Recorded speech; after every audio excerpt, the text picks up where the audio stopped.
দশম শ্রেণীর ছাত্রদের আমার পক্ষ থেকে ওয়েলকাম জানিয়ে তোমাদেরই জীবন বিজ্ঞান বিষয়ে 3 নম্বর যে অধ্যায়, সেই 3 নম্বর অধ্যায়ের নাম কি? হেরিডিটি। কি? Heredity and common common genetic disease. হ্যাঁ, কমন জেনেটিক ডিজিজ, এইটা নিয়ে আমি তোমাদের আলোচনায় থাকব। এখন বিষয়টা হচ্ছে, তোমাদের এই 3 নম্বর অধ্যায় কিন্তু খুব ইম্পর্ট্যান্ট একটা অধ্যায়। এটি তোমাদের ক্লাসের আগের চ্যাপ্টারগুলো থেকে আলাদা, কারণ এটা একবারে সম্পূর্ণ নতুন একটি অধ্যায়। তো তোমরা চ্যাপ্টারের কন্টেন্ট অংশটাকে ভালো করে বুঝলে চ্যাপ্টারের ভিতরে তোমার অন্য অংশগুলো কিন্তু ভীষণ ভালো করে তোমরা বুঝতে পারবে। তার জন্য আমি একবারে সরাসরি চলে যাচ্ছি আমার পড়ানোতে। সেখানে আমি বলতে যাচ্ছি যে তোমাদের এই কমন জেনেটিক ডিজিজ আমাদের জানতে হবে যে সমাজ ব্যবস্থাতে বিভিন্ন জেনেটিক ঘটিত কিছু রোগ কিন্তু আমাদের বংশানুক্রমিকভাবে সঞ্চারণ ঘটছে। তাদের মধ্যে হিমোফিলিয়া, বর্ণান্ধতা এবং থ্যালাসেমিয়া এই নামগুলো কিন্তু জড়িয়ে আছে। ওটা একটা পার্ট, আর একটা পার্টে কিন্তু হেরিডিটি বা বংশগতি কিন্তু রয়েছে। পরীক্ষায় দুটো কোশ্চেন, একটা 5 নম্বরের কোশ্চেন পড়ে, দুটোকে অর করে হেরিডিটি অথবা যে কমন জেনেটিক যে রোগগুলো রয়েছে তাকে এক করে পড়ে। তো যাই হোক, আমরা এই চ্যাপ্টারের একবারে শুরুতে ইন্ট্রোডাকশন পার্টে কি আছে না 3.1, যেহেতু অধ্যায়টা 3 নম্বরের, তাহলে 3.1-এ কি আছে? Heredity and variation. দেখো, এখানে আমরা দুটো টার্ম জড়িয়ে আছি, একদিকে হেরিডিটি, অন্যদিকে ভেরিয়েশন। তাহলে হেরিডিটি মানেটা কি? হেরিডিটি মানে বংশগতি, আর ভেরিয়েশন মানে প্রকরণ। তাহলে আমরা আজকে যে চ্যাপ্টারটা পড়বো সেটার নাম কি না, মূল অংশটার নাম কি না বংশগতি, আর এটার নাম কি না প্রকরণ। প্রকরণ, এই হচ্ছে মূল অংশ 3.1। এই কন্টেন্টের ইন্ট্রোডাকশন ক্লাসটা কিন্তু তোমরা মন দিয়ে শুনবে আর বুঝবে।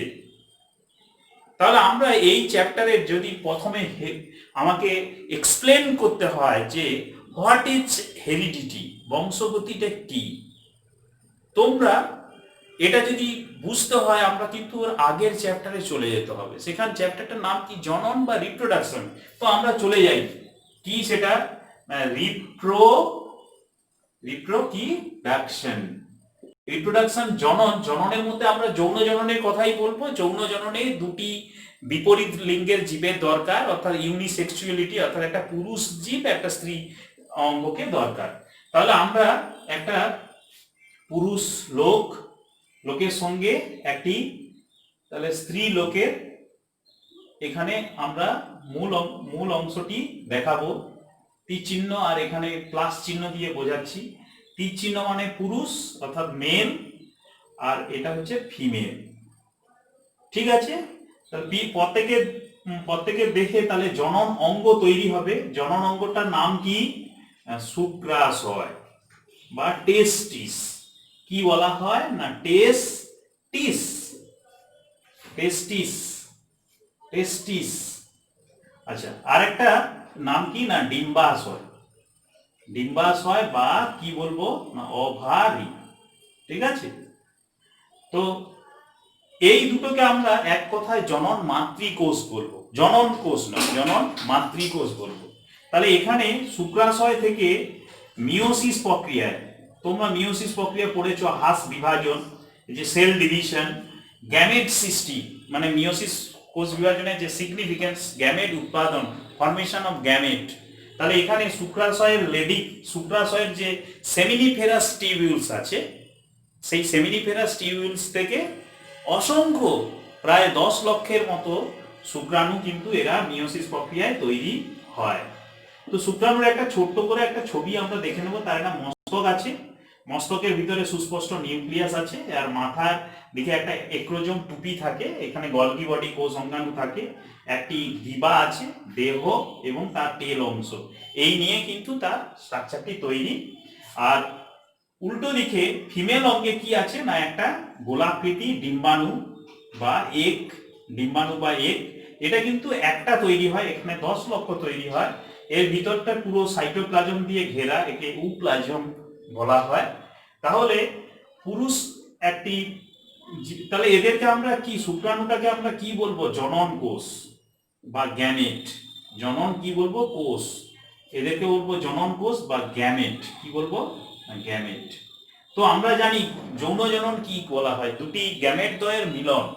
হ্যাঁ, তাহলে এখানে গ্যামেট দ্বয়ের মিলন হলো, মিলনটা কোথায় হবে না মেয়েদের যে জরায়ু রয়েছে, তার জরায়ু বা ইউটেরাস, তার যে অ্যাম্পুলা বলে জায়গা রয়েছে, সেই অ্যাম্পুলাতে পুরুষ দেহ থেকে নিঃসৃত স্পার্ম এবং ডিম্বাণু, অসংখ্য স্পার্মের সঙ্গে ডিম্বাণু কিন্তু সাক্ষাৎ ঘটবে। তার মধ্যে তাহলে একটা এইটা ডিম্বাণু, এর সঙ্গে অনেকগুলো শুক্রাণুর কিন্তু সাক্ষাৎ ঘটবে। হ্যাঁ, অনেকগুলো শুক্রাণু সাক্ষাৎ ঘটবে। তার মধ্যে একটি শুক্রাণুই কেবল এর ভিতরে ফার্টিলাইজেশন করবে, সে নিয়ে আমরা পরে আলোচনা করব। আমাদের মূল অংশটা তো এটা নয়। মূল অংশটা কি, তাহলে আমরা তাহলে এখানে প্রবেশ করলে এর মস্তকে তাহলে কি আছে, যে মানে এন হ্যাপ্লয়েড সেট, আর এটা কি 2n, এটা কি ছিল 2n, এরা তো দেহকোষ, আর এটা কি গ্যামেট। এটা বুঝতে হবে, দেহকোষে ক্রোমোজোম নাম্বার 2n ডিপ্লয়েড অবস্থায় থাকে, জনন কোষে হ্যাপ্লয়েড অবস্থায় থাকে।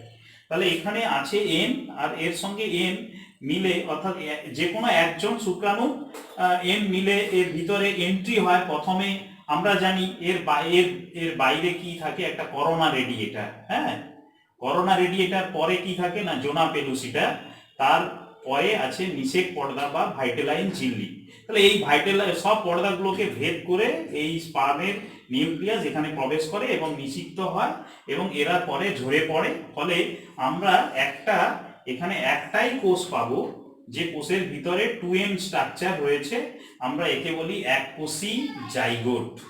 কি বলি, এককোষী জাইগোট। ঠিক আছে, এককোষী জাইগোট।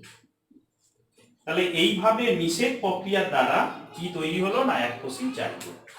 এই এককোষী জাইগোট থেকে, তাহলে এই এককোষী জাইগোটটি কোথায় আছে না একটি মহিলা, তার যে ইউটেরাস, এই ইউটেরাসের এটাকে বলা হয় তার ফান্ডাস, আর এটা মূল অংশ। এখানে 3টে লেয়ার থাকে, এন্ডোমেট্রিয়াম লেয়ার। আসলে এইখান থেকে ফ্যালোপিয়ান টিউব, এবং এটাই হচ্ছে ওভারি। তাহলে এটা ওভারি, ফ্যালোপিয়ান টিউব, আর এইখানে অ্যাম্পুলা, এখানেই নিষিক্ত হয়েছে। এই জাইগোটটি আসলে এখানে রয়েছে। হ্যাঁ, আস্তে আস্তে গড়ে গড়ে গড়ে গড়ে কোথায় আসবে, হয় এন্ডোমেট্রিয়ামের দেওয়ালে, অথবা এই ফান্ডাস অংশে, যেখানে হোক। এবার এই জরায়ু, তাহলে এটা একটা কোষ ছিল, পরে ডিভাইশন মানে অলরেডি মাইটোসিস করবে। মাইটোসিস করলে এখান থেকে আমরা তাহলে কটা কোষ পাবো, প্রথমে 2টো, পরে এটা 4টা, তারপরে 8টা, 16টা। এইভাবে যখন 16 কোষ বিশিষ্ট একটি নিরেট বল তৈরি হবে, তখন তাকে আমরা কি বলবো না, তখন বলবো বাস্টুলা। বাস্টুলা, বাস্টুলা। প্রথমে ছিল কি না জাইগোট, প্রথমে ছিল জাইগোট। জাইগোট থেকে তৈরি হবে ক্লিভেজ। কি তৈরি হয়, ক্লিভেজ। আর ক্লিভেজ থেকে তৈরি হয় বাস্টুলা। বাস্টুলা থেকে তৈরি হয়, বাস্টুলা থেকে, দেখো আমি কি বোঝাতে চাইছি, এই জাইগোট, প্রথমে জাইগোট, জাইগোট থেকে তৈরি হবে ক্লিভেজ। ক্লিভেজ থেকে তৈরি হবে মরুলা। মরুলা থেকে তৈরি হবে কি বাস্টুলা। বাস্টুলা, বাস্টুলা থেকে তৈরি হবে গ্যাস্টুলা। হ্যাঁ, গ্যাস্টুলা। এবং সেখান থেকে তৈরি হবে একটোডার্ম, একটোডার্ম এবং মেসোডার্ম। কি তৈরি হবে, মেসোডার্ম, আর কি না একটোডার্ম, অর্থাৎ 3 লেয়ার তৈরি হবে।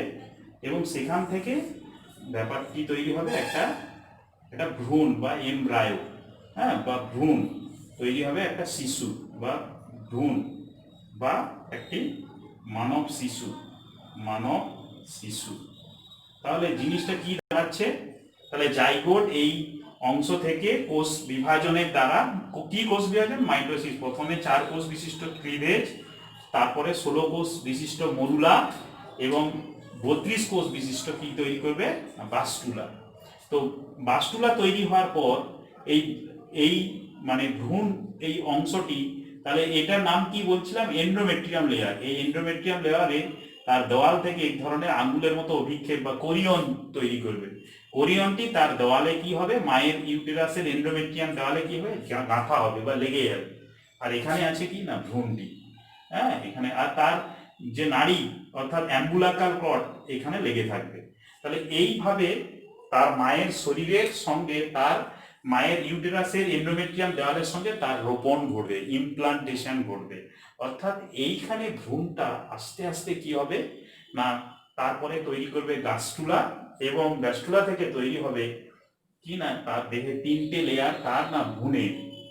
আস্তে আস্তে সে ভ্রূণের ডেভেলপমেন্ট অর্থাৎ মাইটোসিস, কোষ বিভাজন বারবার হয়ে হয়ে তার দেহে বিভিন্ন অর্গান ফরমেশন হবে, অর্থাৎ বিভিন্ন অঙ্গ প্রত্যঙ্গ, মেসোডাম থেকে রক্ত, দেহের ফুসফুস, যকৃৎ, এইভাবে তৈরি হতে হতে আস্তে আস্তে আস্তে আস্তে করে 280 দিন পর সে একটি মানব শিশুরূপে ভূমিষ্ঠ হবে। তাহলে আমরা এতক্ষণ পরে রিপ্রোডাকশনের দ্বারা কি পেলাম, একটা মানব শিশু। ওকে, এই মানব শিশুর সঙ্গে এখানে একটি পুরুষ এবং স্ত্রী জীব দেহ থেকে তার কিন্তু সৃষ্টি।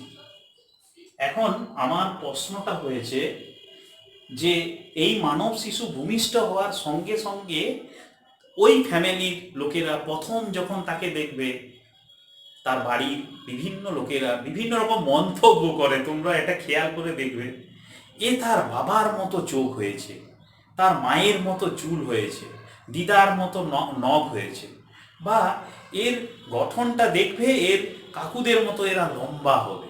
অর্থাৎ এই যে ধর্মগুলো ওই ফ্যামিলির মেম্বাররা বলে, সেগুলো কিন্তু তার দেহে, তাহলে মানব শিশুর দেহে কি ফুটে উঠেছে, কি ফুটে উঠেছে না, ক্যারেক্টার বা বৈশিষ্ট্য। কি ফুটে উঠেছে না, ক্যারেক্টার বা বৈশিষ্ট্য। আমার তাহলে ক্যারেক্টার বা বৈশিষ্ট্যটা তাহলে ফুটে উঠেছে। তাহলে এখন প্রশ্ন হচ্ছে যে পিতা মাতার মধ্যে কি না এই এন সংখ্যক অর্থাৎ 23টি ক্রোমোজোম, কি 23টা ক্রোমোজোম, আর এই রকম মায়ের দেহের 23টি ক্রোমোজোমের মধ্যে ক্রস ঘটে কিন্তু এই মানব শিশুটি, মানে মিলন ঘটে তো মানব শিশু জন্মগ্রহণ করেছে। তাহলে শিশুর দেহে ক্রোমোজোমের ভিতরে কি থাকে না, ডিএনএর ভিতরে কি থাকে না, জিন। তাহলে ক্রোমোজোমের ভিতরে যে জিন আছে, ডিএনএর ভিতর দিয়ে যে জিন আছে, সেই ক্রোমোজোমগুলো 23 ক্রোমোজোম মিলে তো মানব শিশুর 46টি যে ক্রোমোজোম যুক্ত এককোষী জাইগোট তৈরি হয়েছিল। তাহলে তার দেহে কি গিয়েছে না, এই ক্রোমোজোমেরই জিন তার দেহে প্রবেশ করেছে, এবং তারা মাইটোসিস প্রক্রিয়ার দ্বারা অসংখ্য একই রকমের কোষ সৃষ্টি করে তার দেহটি তৈরি হয়েছে। তাহলে তারই জন্য তার পিতৃত্বে, তার পিতামাতার বা জন্মিতি জীবের সমস্ত বেশিরভাগ ধর্ম কিন্তু মানব শিশুর মধ্যে প্রস্ফুটিত হয়েছে। তাহলে আমরা পিতামাতার বৈশিষ্ট্যগুলোই ওই শিশুর মধ্যে কিন্তু ফুটে উঠেছে। অর্থাৎ পিতামাতার চারিত্রিক বৈশিষ্ট্যগুলো বংশ পরম্পরায় তার পরের জেনারেশনের মধ্যে কিন্তু সঞ্চারিত হয়, অ্যাডপ্ট হয়। এটাকেই আমরা আসলে বংশগতি বা হেরিডিটি বলি। তাহলে কি বললাম, পিতামাতার চারিত্রিক বৈশিষ্ট্যগুলো, এই শিশু পরে বড় হবে, তার সঙ্গে অন্য একটি মহিলার বিবাহ হবে, তার ছেলে হবে, সে আবার বিবাহ হবে। অর্থাৎ বংশ পরম্পরায় এক জেনারেশন টু আরেক জেনারেশনে পিতৃত্বের বৈশিষ্ট্যগুলো, পিতৃত্ব বা মাতৃত্ব বা জন্নীতির বৈশিষ্ট্যগুলো এইভাবে এক জেনারেশন থেকে আর এক জেনারেশনের মধ্যে ফুটে উঠবে বা ছড়িয়ে যাবে। এটাকেই আসলে আমরা হেরিডিটি বা বংশগতি বলি।